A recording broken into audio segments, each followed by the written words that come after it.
Bismillahirrahmanirrahim.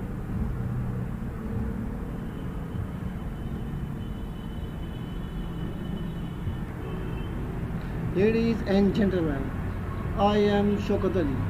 I am come second semester. Registration is 3132120127. Today my topic is sampling and sampling technique. First of all,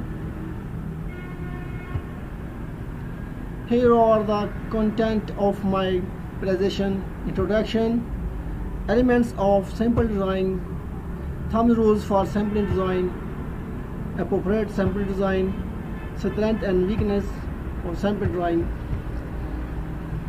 First of all, I am very grateful to Mr. Ali Riza Sultani, because under his kind majesty I have learned a lot of things like scales,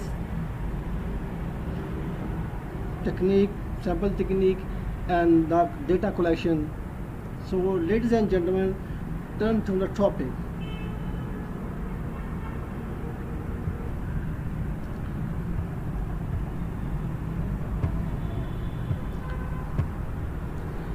Sample. A sample is a subset or some part of a larger whole. A larger whole could be anything out which sample is taken. That whole could be a bucket of water, a bag of sugar, a group of organization, a group of students, a group of customers, or a group middle level managers in an organization. A complete group of entities sharing some common set of criteria is the population. Here you was watching the population of the man.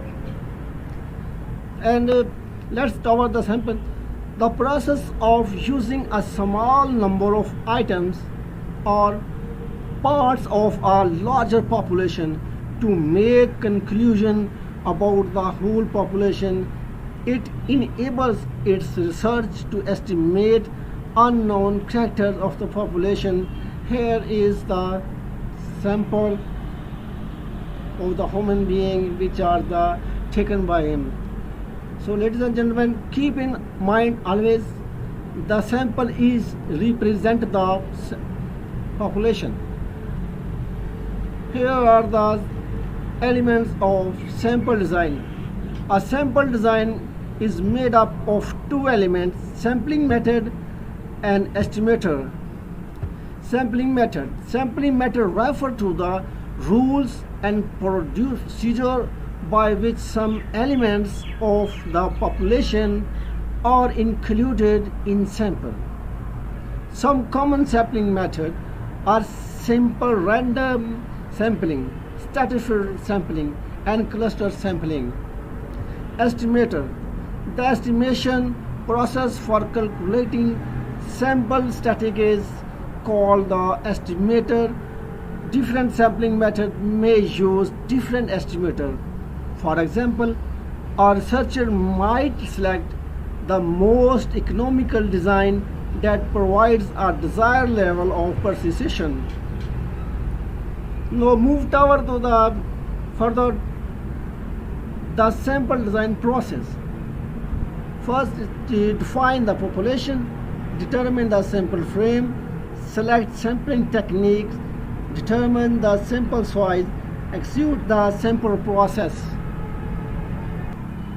A sampling unit is an element or a unit containing the element that is available for the selection at some stage of the sampling process. Extents refer to the geographical boundaries. Time is the time period under the consideration. The target population is the population that the researcher thinks has the information he or she needs to carry out the research project. And other is determining the sample frame. A sample frame is a representation of the target population. And thirdly, the selecting a sample technique.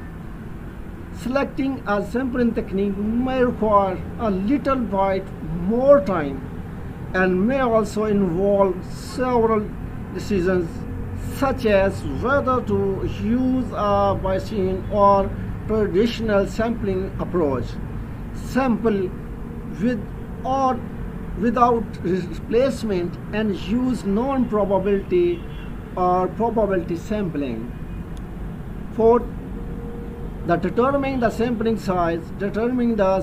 size involve several qualitative and quantitative considerations as the importance of the discrimination.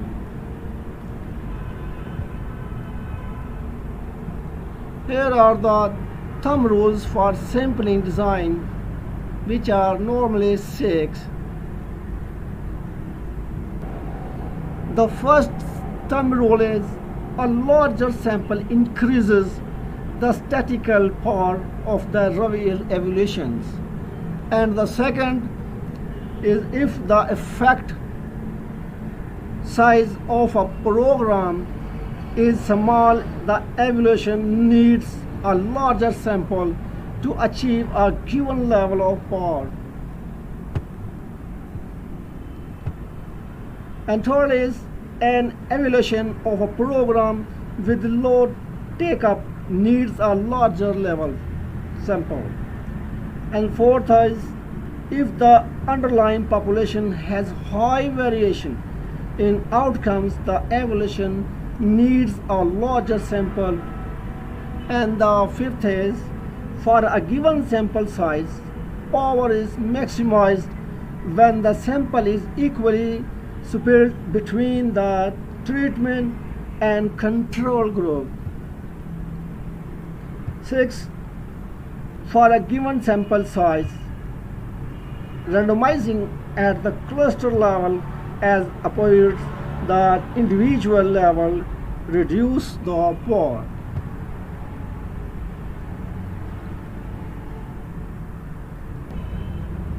Appropriate sample design.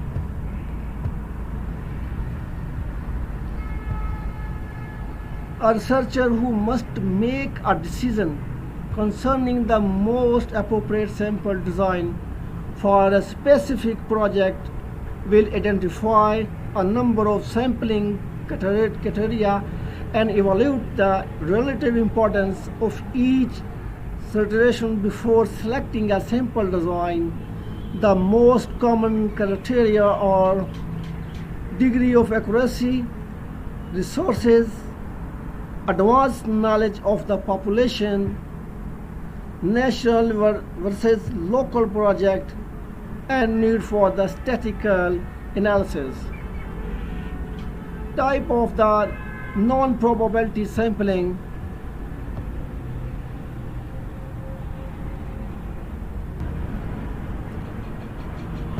Now, ladies and gentlemen, move toward the non-probability sampling. In non-probability sampling design, the elements in the population do not have any probabilities attached to their being choosing as sample subject. This means that a finding from the study of the sample cannot be confidently generalized to the population. Conveyance sampling, proposal sampling, quota sampling, and snowball sampling. Conveyance sampling attempts to obtain a sample of convenient elements. Often, respondents are selected because they happen to be in the right place at the right time. Use of students and number of social organizations. Small interviews without qualifying the respondents. Departments, stores using the change accounts list. People on the street interviews.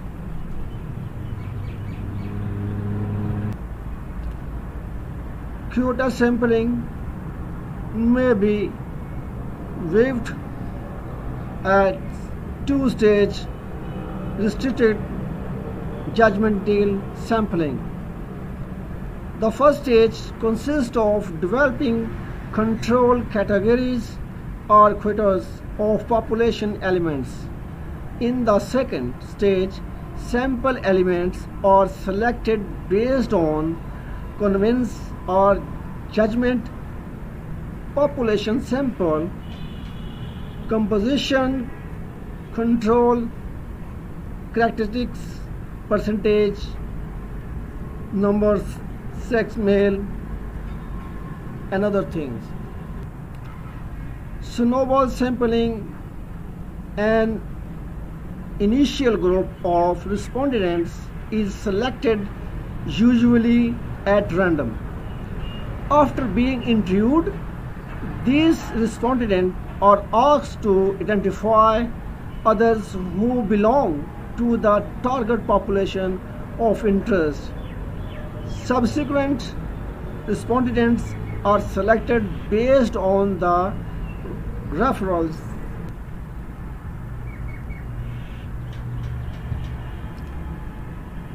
And now the type of the probability sampling. Probability samples that rely on random process require more work than non-random ones. A researcher must identify specific sampling elements to include in the sample. For example, if conducting a telephone survey, the researcher needs to try the research the specific sample person by calling back several times to get an accurate sampling.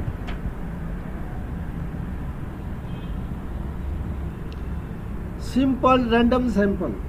Each element in the population has a known and equal probability of selection. Each possible sample of a given size has a known and equal probability of being the sample actually selected. This implies that every one is knowing about the sample random sample.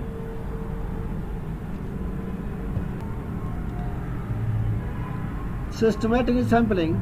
The sample is chosen by selecting a random starting point and then picking the elements in sections from the sampling frame.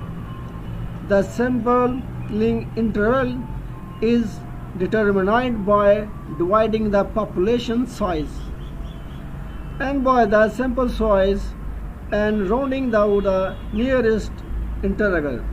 When the ordering of the elements is related to the characteristics of interest, systematic sampling increases the representative of the sample. Stratified random sample. Stratified random sample, a two-step process in which the population is partitioned into subpopulation or strata. The strata should be mutually exclusive and collectively exclusive in that every population element should be assigned to one and only one stratum, and no population elements should be ornamented. Next elements are selected from each stratum or by random procedure. Usually as far as a major objects of stratified sampling is to increase precision without increased cost.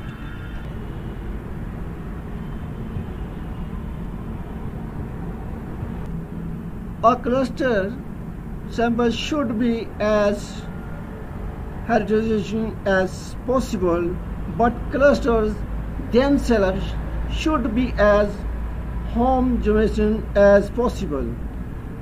Ideally, Each cluster should be a small scale representation of the population. In proportion to size sampling, the cluster are sampled by probability proportion or to the size.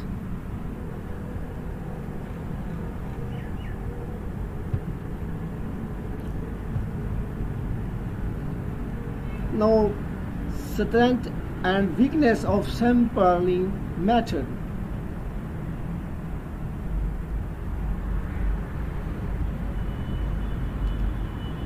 So, ladies and gentlemen, here are the strength and weakness of sample matching conveys sampling. The strength, least expensive, least time consuming, most convenient. The conventional sampling save hours, expenses, times consuming, and convenient. But it has a weakness like selection bias, sample not representative, not recommended by the descriptive or casual research. Otherwise, on the other side, there is judgment sampling.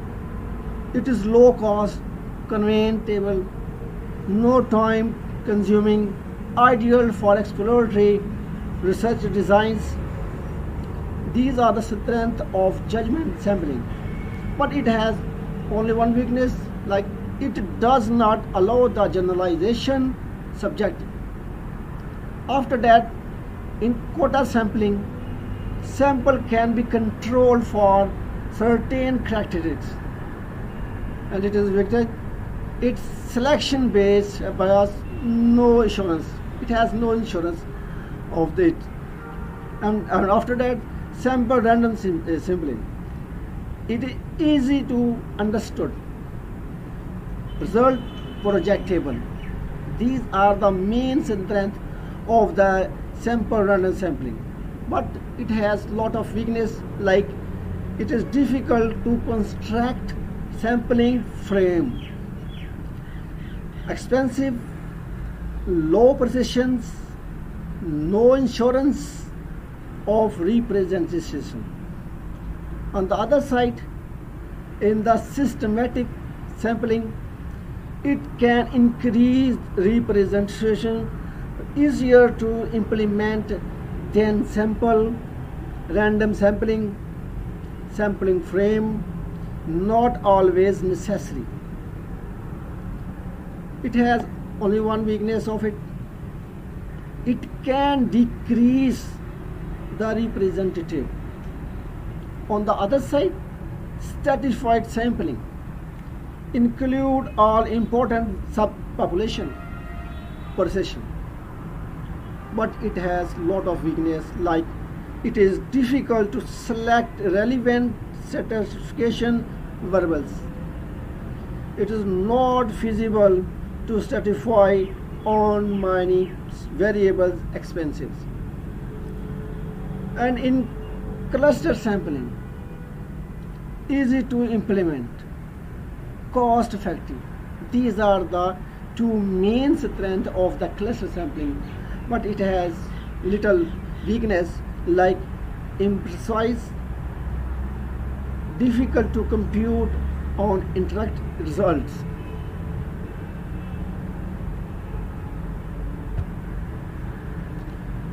So, ladies and gentlemen, these are the way which we select the sample.